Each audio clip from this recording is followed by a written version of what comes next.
आज की क्लास में हम लोग वात पित्त कफ और पंचमहाभूत और षटरस, ठीक है, इसका हम कॉम्बिनेशन देखेंगे।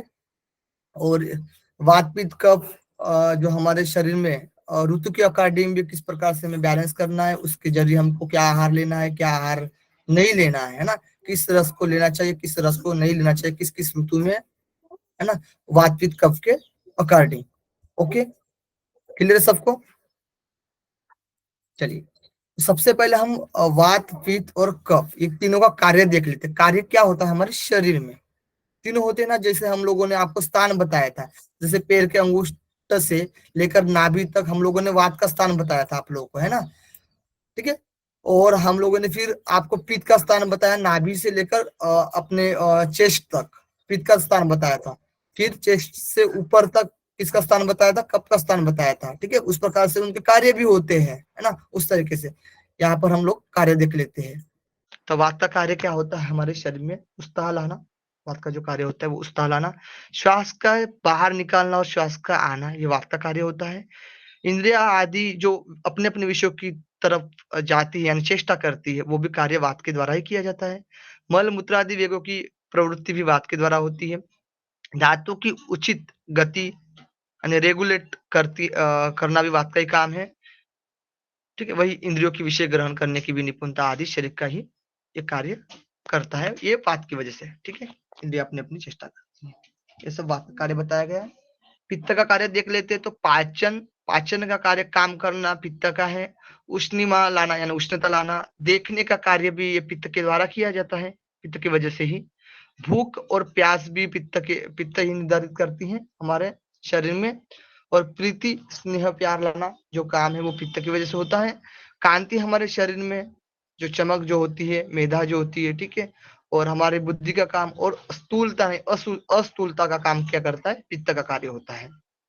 ओके, कफ का कार्य देख लेते हैं। कफ का कार्य क्या है, अंगों की दृढ़ता, स्निग्धता। स्निग्धता तो सबको पता है। संधि की श्लिष्टता, संधियों में क्या करता है, जॉइंट्स में श्लिष्टता लाना, श्लेष्म टाइप लाना। सहिष्णुता यानी सहनशीलता का काम करना, ये सब कफ का कार्य बताया गया है। ओके, वात पित्त और कफ, इसमें कुछ डाउट हो तो बताइए। फिर हम धातु का कार्य देख लेते हैं और फिर मल का कार्य भी देख लेते हैं, ठीक है। धातु का कार्य में आप लोग पता है सभी को सप्त धातु होते हैं। कितने धातु होते हैं, सप्त धातु होते हैं, रस रक्त मांस मेद अस्थि मज्जा शुक्र, है ना। तो इसमें जो रस का कार्य होता है, शरीर को बढ़ाने का काम क्या होता है, रस का कार्य में शरीर को क्या करता है, बढ़ाता है रस। रक्त क्या करता है, तो प्राण का धारण करता है, प्राण का क्या करता है, धारण करता है।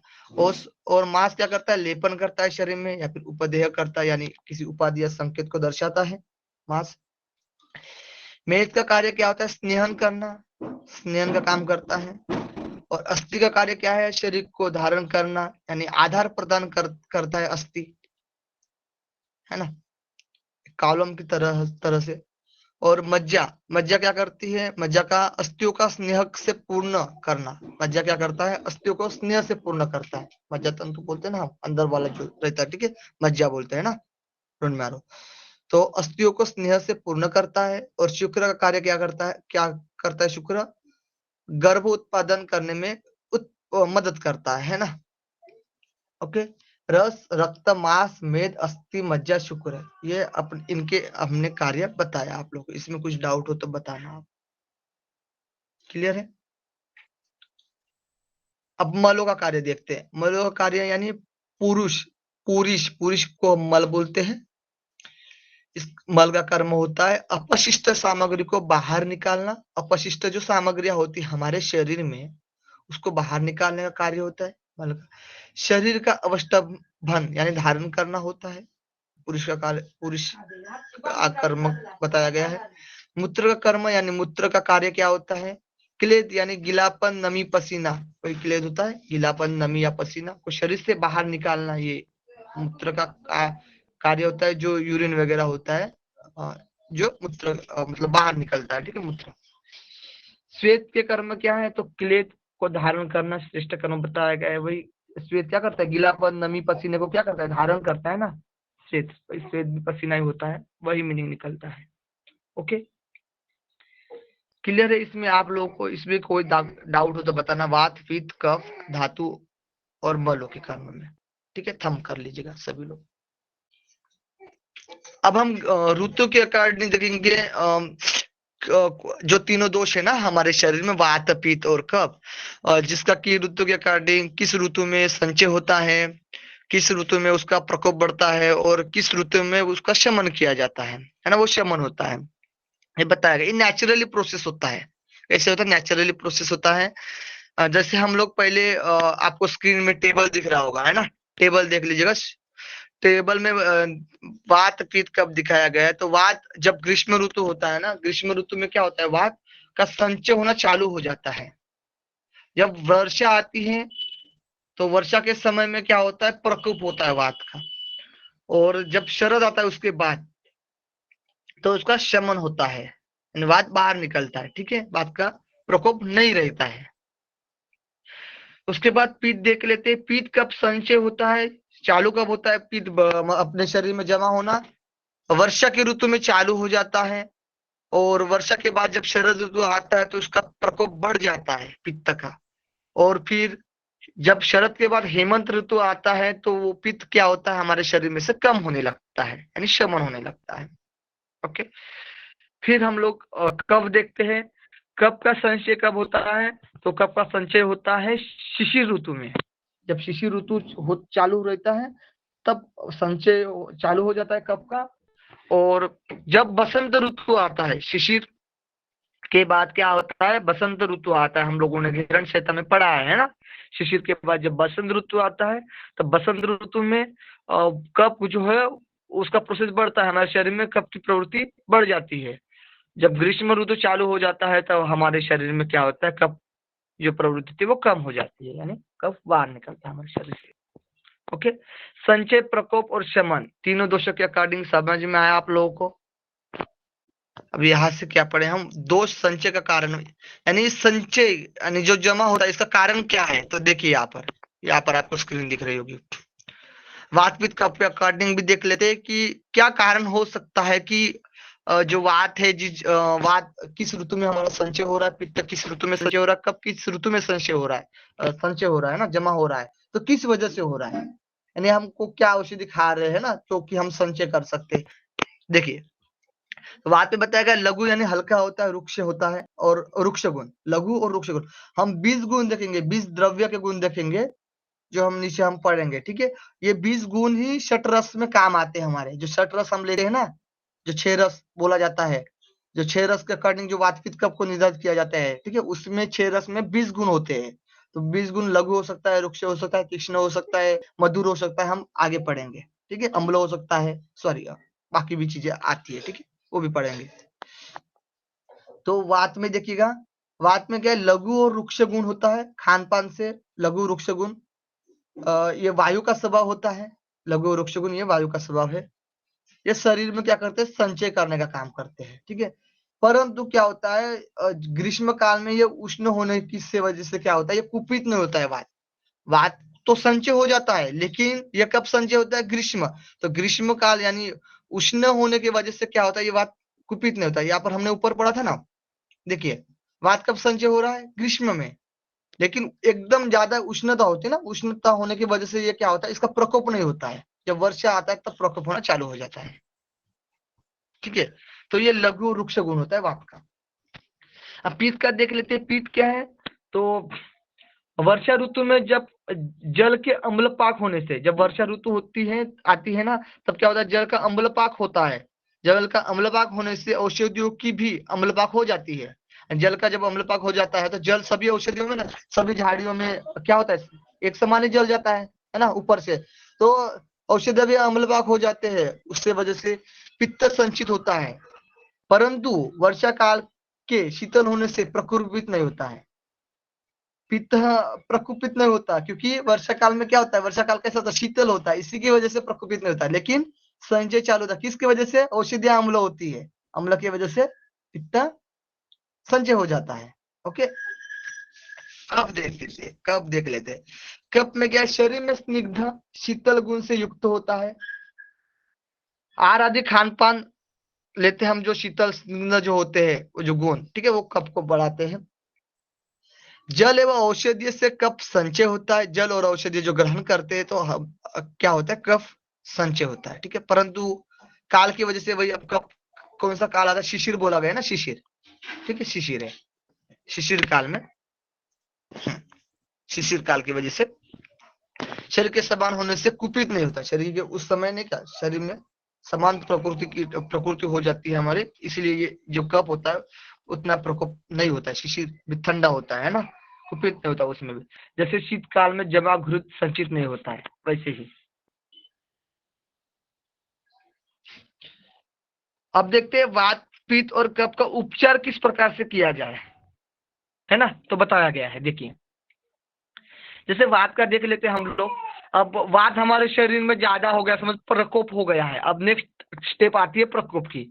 यहाँ पर जो वात है वर्षा ऋतु में प्रकोप हो रहा है, पित्त जो है शरद ऋतु में प्रकोप हो रहा है, और कफ है जो बसंत ऋतु में प्रकोप हो रहा है।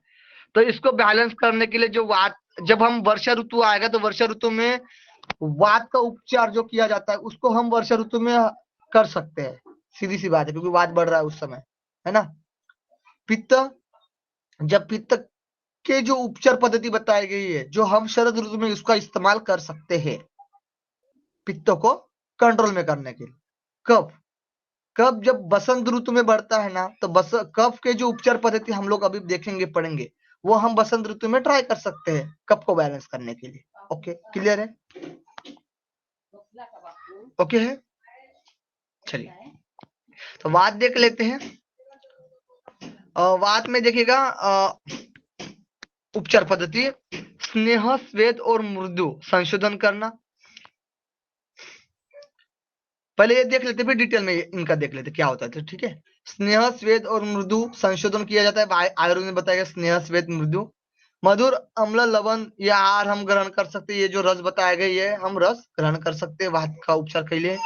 उष्ण भोजन ले सकते हैं, अभ्यंग स्नान जो किया जाता है, मर्दन चिकित्सा वेस्टर्न लपेटन वाला, सेक पट्टी दे सकते, गुड़ से बने मध्य भी खा सकते, ले सकते हम आहार में।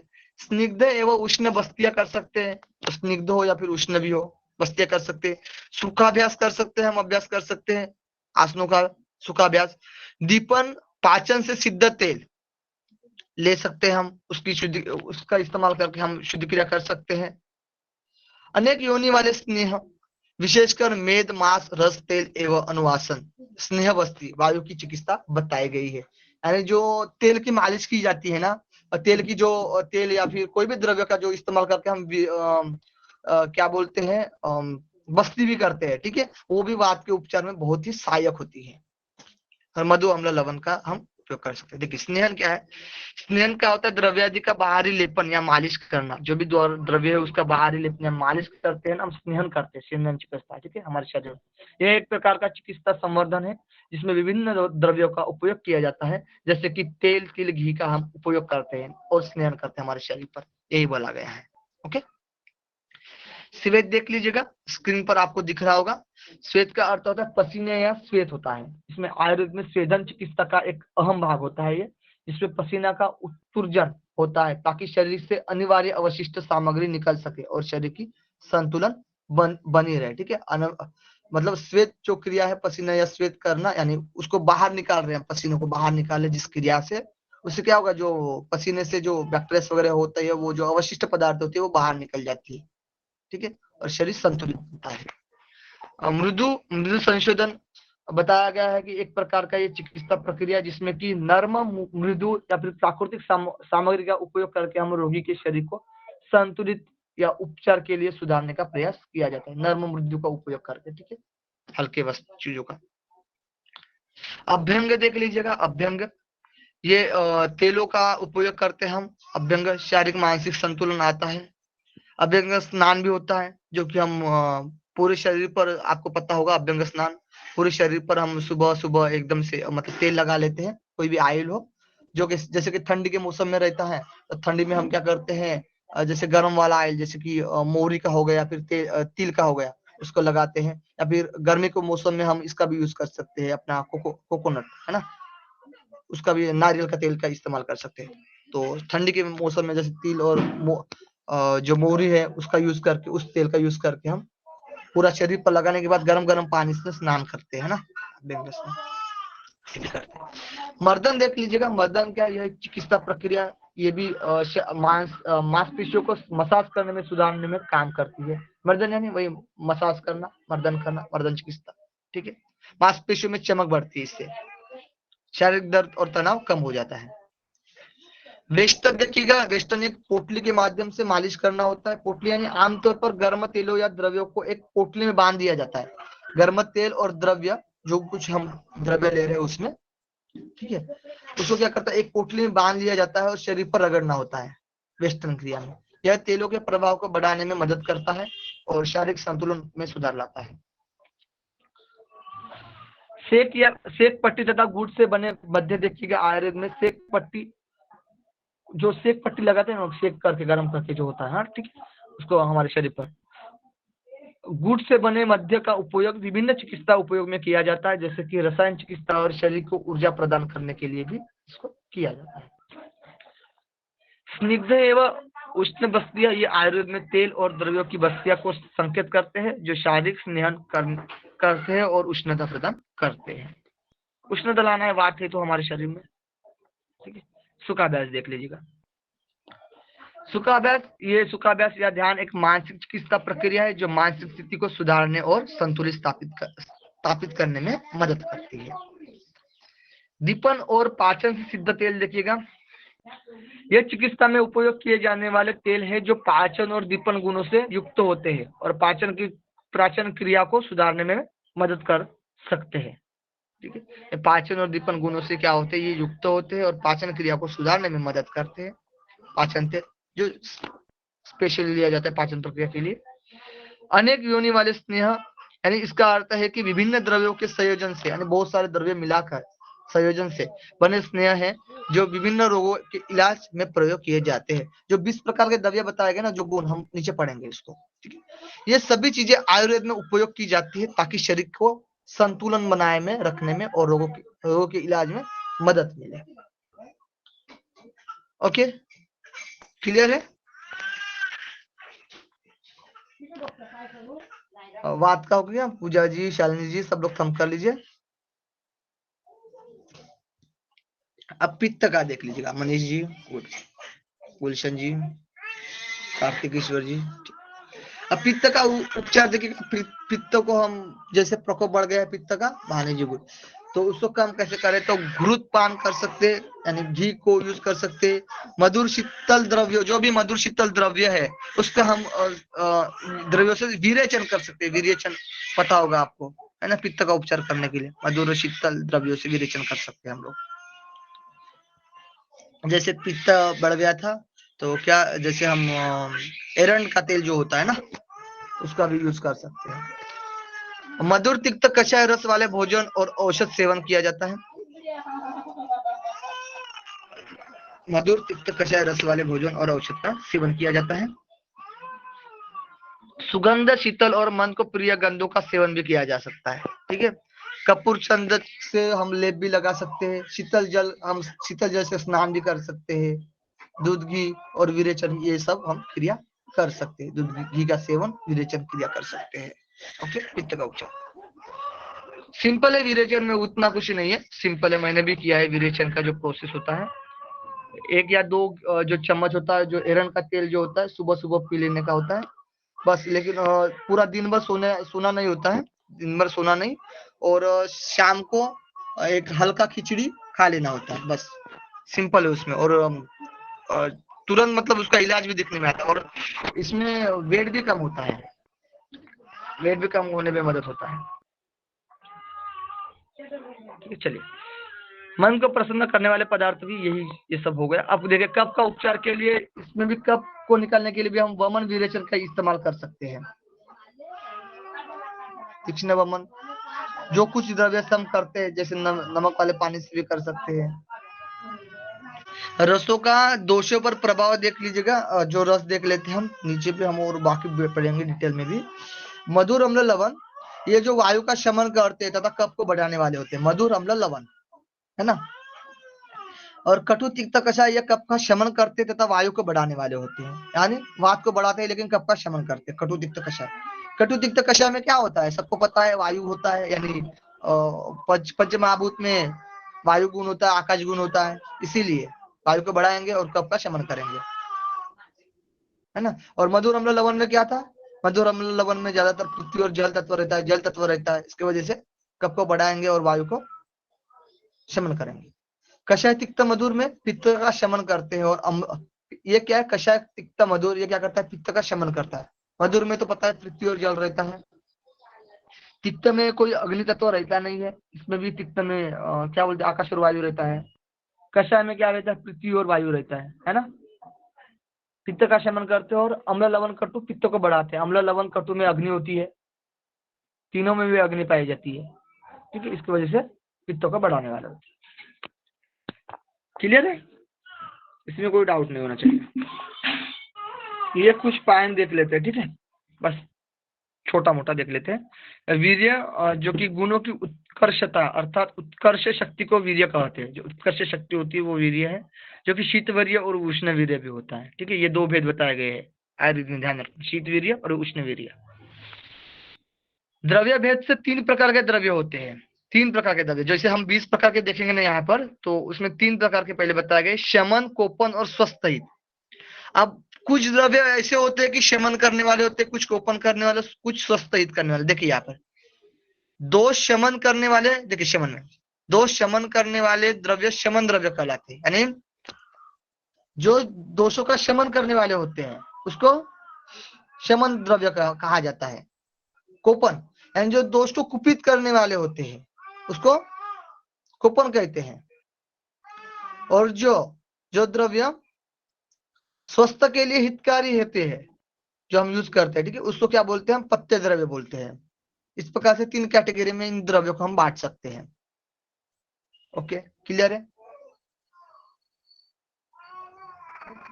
ठीक है। देखिए यहाँ पर एक और चीज देखिए, विपाक परिपाक के कारण इसे रस का विपाक कहते हैं, अर्थात विशिष्ट पाक कहते हैं। विशिष्ट जो पाक होता है ये 3 प्रकार के होते हैं। विशिष्ट पाक बताया गया है इसमें हमारे शरीर में, मधुर, अम्ल, कटु, 3 प्रकार का होता है, ठीक है। अब देखिए ये मेन है हमारे लिए गुण। गुणों के आधार पर जो आहार को बांटेंगे, इसमें 20 प्रकार के होते हैं, ठीक है। देखिए द्रव्य, जो द्रव्य में पाए जाने वाले गुण 20 होते हैं। जो भी ये द्रव्य में पाए जाते हैं ये 20 गुण होते हैं। कितने? 20 गुण होते हैं। कोई भी जो द्रव्य लेते हैं उसमें 20 गुण होते हैं।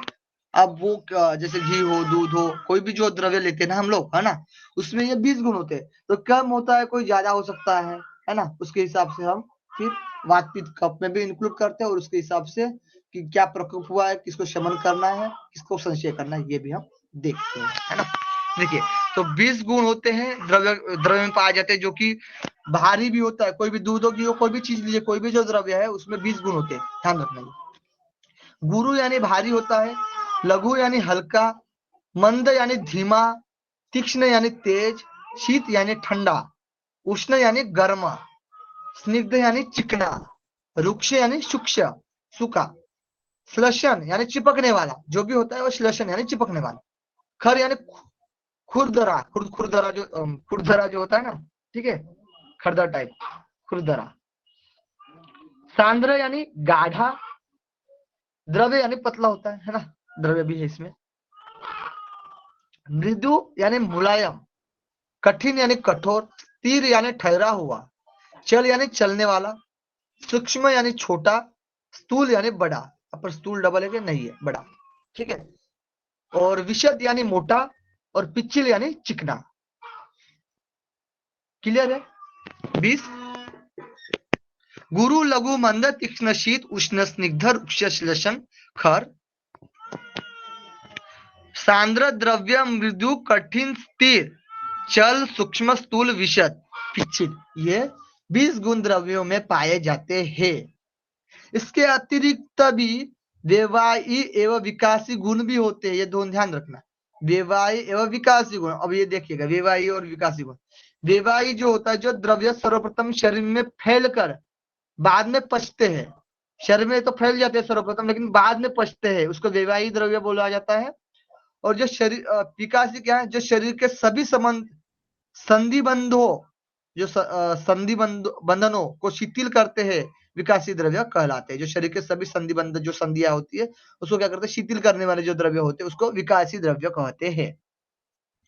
ओके, क्लियर है? अब देखिए यहाँ से टेबल के माध्यम से हम लोग आप लोगों को समझा देंगे। 20 मिनट बचे, 20 मिनट में हो जाएगा आप लोग का, ठीक है, कवर भी हो जाएगा और अच्छे से आप लोगों को समझ में आ जाएगा।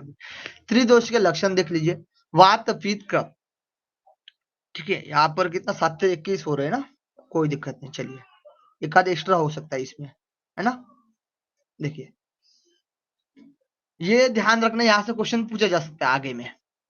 वात के जो लक्षण बताए गए, जिसमें वात में क्या पाया जाता है, तो रुक्ष पाया जाता है, शीत पाया जाता है, लघु पाया जाता है, सूक्ष्म पाया जाता है, चल पाया जाता है, विशद पाया जाता है, खर पाया जाता है। ये गुण है जो कि द्रव्य में रहते हैं, जो कि वात द्रव्य जो होंगे वात प्रकृति के, ठीक है, यानी उसमें आकाश और वायु तत्व जिस द्रव्य में होता है उसमें रुक्ष, शीत, लघु, सूक्ष्म, चल, विशद, खर ये पाए जाते हैं।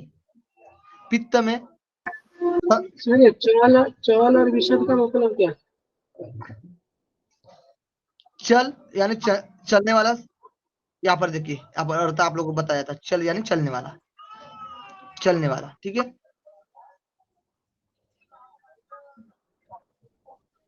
यानी उस द्रव्य मतलब चंचल रहता है, स्थिर नहीं रहता है, ठीक है। चलने वाद भी कैसा होता है, स्थिर नहीं रहता है, इधर उधर जाता रहता है, ठीक है, चलने वाला, उसमें जो गुण पाएगा। विशद आप लोग को बताया था, विशद और खर। खर यानी खुरदरा होता है और विशद यानी मोटा होता है, मोटा, विशद यानी मोटा होता है, मोटा,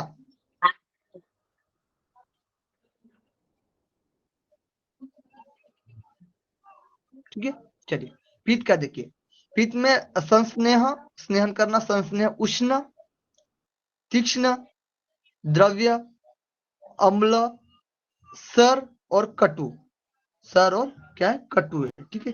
ये सब पित्त में पाए जाते हैं गुण, इनके जो लक्षण बताए गए। कफ में क्या है, गुरु यानी भारी होता है, शीत शीतल होता है, मृदु यानी हल्का होता है, स्निग्ध, मधुर, स्थिर यानी ठहरा हुआ, ठीक है। कफ में क्या है, ठहरा हुआ रहता है, और वात में क्या होता है, चंचलित होता है ना। पिचिल यानी चिकना, चिकनापन, ये कफ के बताए गए हैं। ओके,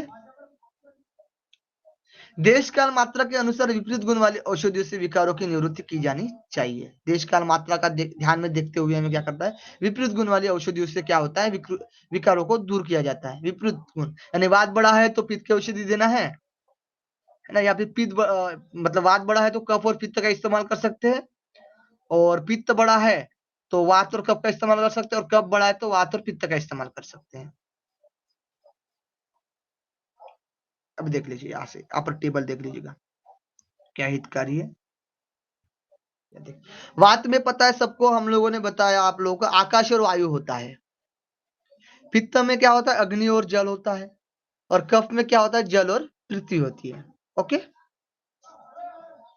वात में आकाश और वायु होता है तो इसको हम क्या देंगे, पृथ्वी जल, पृथ्वी अग्नि और अग्नि जल, ये चीजें देंगे ना। जिसमें आकाश और वायु नहीं है, जिसका कोई वात बड़ा है, और जिस रस में जो 6 रस बताए गए उसमें आकाश और वायु नहीं है, तो वो चीजें हम दे सकते हैं, क्योंकि बोला गया ना, देश काल मात्रा के हिसाब से विपरीत गुणों वाली औषधि देने से उस व्यक्ति का इलाज हो सकता है ना। तो पृथ्वी और जल में मधुर, यानी मधुर में क्या है, पृथ्वी और जल है, मधुर रस में। अम्ल रस में पृथ्वी और अग्नि होता है, और लवण रस में अग्नि और जल होता है। तो मधुर, अम्ल, लवण, ये वात प्रकृति वाले व्यक्ति को, जिसका वात बड़ा है, उसको हम मधुर, अम्ल, लवण दे सकते हैं। ओके, पित्त, पित्त किससे बना, पित्त में क्या है, अग्नि और जल तत्व है, तो अग्नि और जल तत्व छोड़कर वायु आकाश और वायु पृथ्वी। अब वायु आकाश से क्या है, तिक्त में वायु और आकाश है, और कषाय में वायु और पृथ्वी है, तो तिक्त और कषाय या पित्त प्रकृति वायु को हम दे सकते हैं। ओके, अब कफ, कफ में क्या है, जल और पृथ्वी है, तो जिसमें जल और पृथ्वी नहीं है, जिस रस में, उस रस को हमें कफ वाले प्रकृति वाले व्यक्ति को देना चाहिए। जैसे कि तिक्त में वायु और आकाश है, और कटु में वायु और अग्नि है ना, इसमें जल पृथ्वी दिख ही नहीं रहा है आपको, तो तिक्त और कटु या कफ वाले व्यक्ति को दे सकते हैं, ठीक है, जिससे बैलेंस हो पाएगा कफ हमारा। क्लियर है? देखिए आप लोगों को ये तो मैंने पहले भी बताया, जो मधुर, पृथ्वी और जल कैसे रहता है ना। ये फिर से नीचे भी देख लेते हैं, ठीक है। मधुर यानी मीठा, जो हम पदार्थ पढ़ेंगे ना तो डायरेक्टली आप लोगों को समझ में आ जाएगा। अब हितकारी और अहितकारी, अब वात व्यक्ति के लिए हितकारी क्या है, यानी वात बढ़ गया है तो गुरु, मधुर, उष्ण, स्निग्ध, मंद, शीत, ये जो गुण के द्रव्य होंगे वो हम वात वाले व्यक्ति को दे सकते हैं। और अहितकारी इसमें क्या होगा, वात को और बढ़ा सकते हैं, जैसे कि लघु, कड़वा, रुक्ष और तीक्ष्ण, ये वात को बढ़ाने वाले हैं। पित्त में देख लेते हैं, पित्त में हितकारी क्या हो सकता है, पित्त को यानी पित्त का शमन करने के लिए पित्त बढ़ा है तो कसेला, कड़वा, लघु और रुक्ष दे सकते हैं हम, ये जो गुण वाले द्रव्य है उसको इस्तेमाल कर सकते हैं हम। और अहितकारी क्या है, जो पित्त वाले व्यक्ति को हम नहीं दे सकते, जैसे कि गुरु और स्निग्धा, ये क्या है, अहितकारी है, ठीक है। एक मिनट, गुरु और स्निग्धा, ठीक है। हितकारी इसमें थोड़ा सा दिक्कत आएगा, स्निग्धा, कसेला, कटवा, लघु, वृक्ष, ठीक है। स्निग्ध वैसे देना चाहिए, इसमें कट कर दूंगा मैं स्निग्धा, ठीक है। स्निग्ध हो सकता है हमारा, इसमें स्निग्ध कट कर देंगे। अब देखिए कफ में क्या, हितकारी, लघु, तीक्ष्ण, रुक्ष और उष्ण, ये हम कफ के लिए हितकारी है। लघु, तीक्ष्ण, रुक्ष और उष्ण गुण के द्रव्य दे सकते हैं हम कफ के लिए, जो कि कफ बड़ा हुआ है तो। और अहितकारी क्या है, गुरु, मंद, स्निग्ध और शीत नहीं दे सकते, गुरु, मंद, स्निग्ध और शीत नहीं दे सकते। ओके, चलिए यहां से और एक टेबल है, और एक टेबल से आपको समझ में आ जाएगा। यहाँ से फाइनल टेबल है ये, और नीचे में है, लेकिन ये जो देख लीजिए इसमें देखिए, 6 रस है, मधुर, अम्ल, लवण, कटु, तिक्त और कषाय। मधुर में क्या है, पृथ्वी और जल, ये मधुर रस में क्या होता है, पृथ्वी और जल पाया जाता है, जिसमें पदार्थ क्या, घी और गुड़।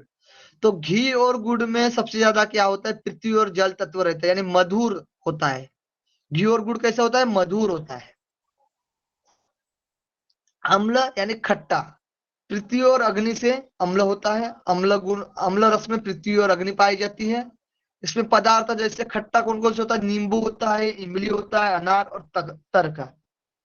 इसमें जो रस पाया जाता है ना, नींबू, इमली, अनार, तर्क में, ठीक है, मट्ठा में अम्ल रस पाया जाता है, अम्ल रस इस पदार्थ में। अब अम्ल रस पाया जा रहा है इस पदार्थ में। अब अम्ल रस किससे रिलेट करता है, जो पृथ्वी और अग्नि से।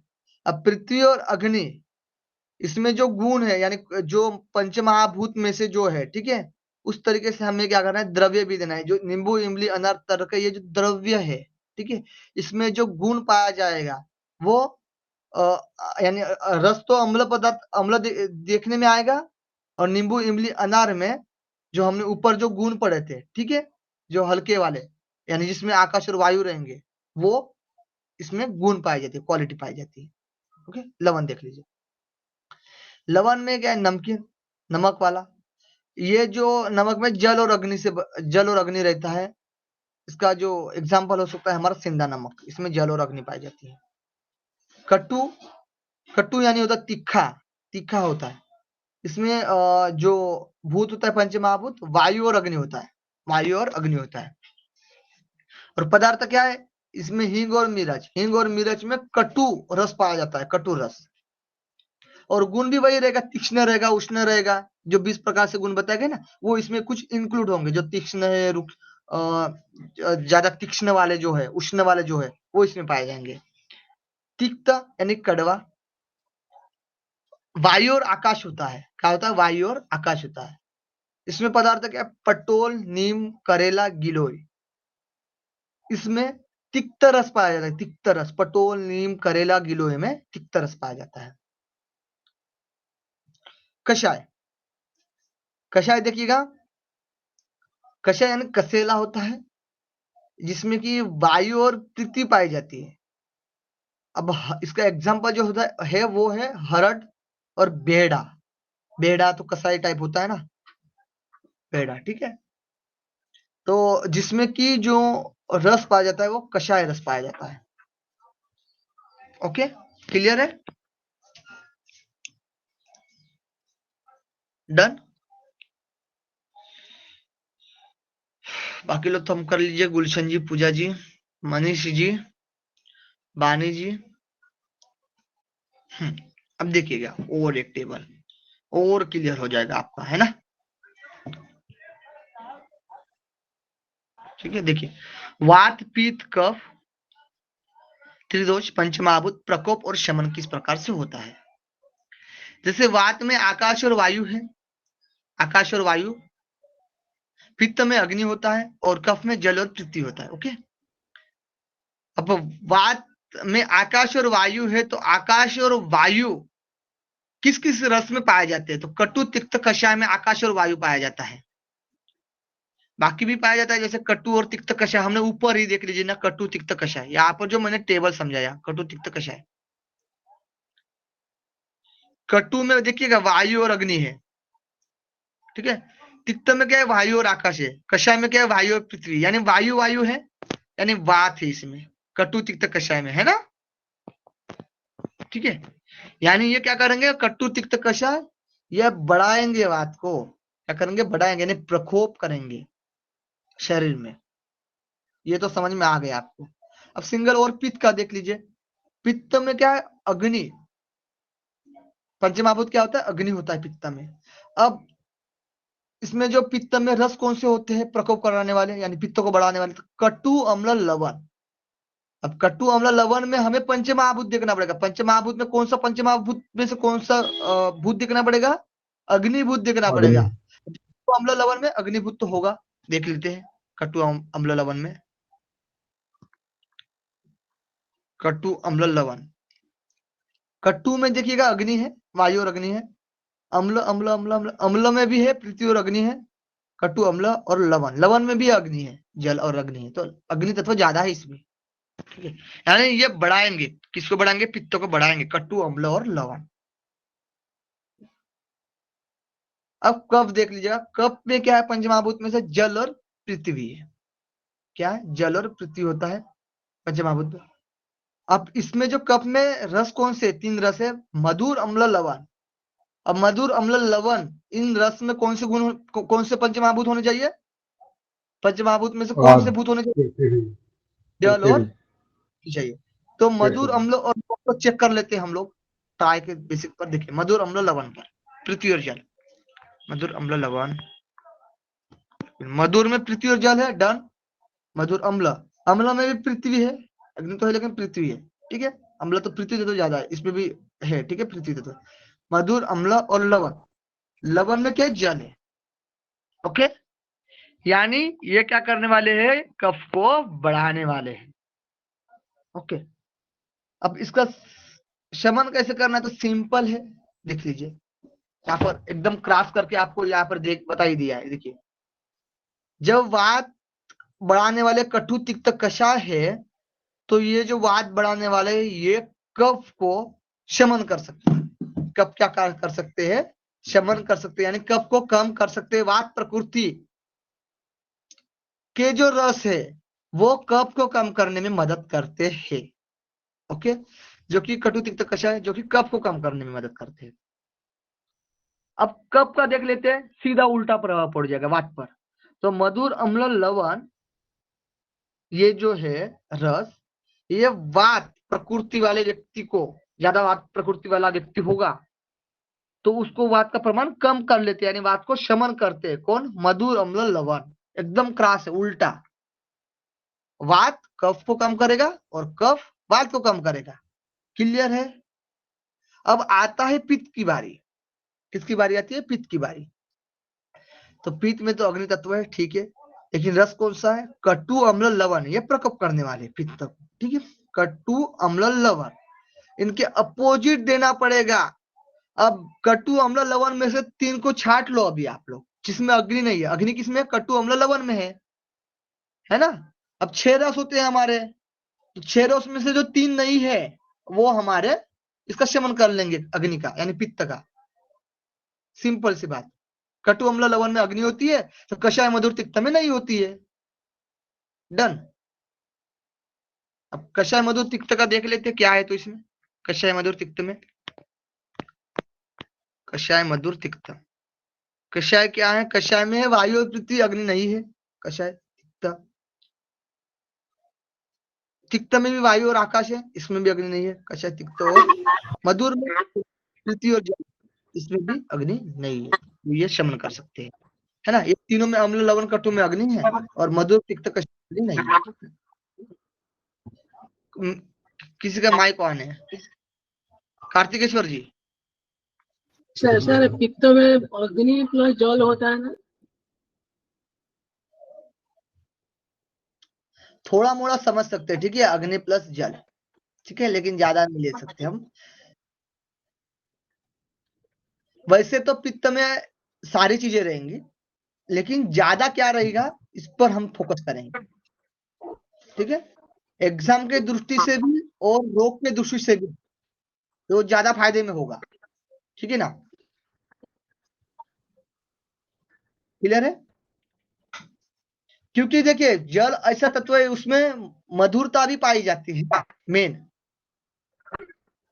ओके, अब जल का रिलेट हम करेंगे, उसमें तो थोड़ा बहुत दिक्कत हो सकता है, इसीलिए कुछ मात्रा में होता है, ऐसा नहीं है, मात्रा में होता है, ठीक है जी। एग्जाम के पॉइंट ऑफ से भी यहाँ से ये टेबल आपको समझ में आएगा एकदम से क्लियर, और रोग के माध्यम से भी, मतलब इलाज करने के माध्यम से भी ये पूरा डन बैठता है, कोई दिक्कत नहीं आएगा, ठीक है।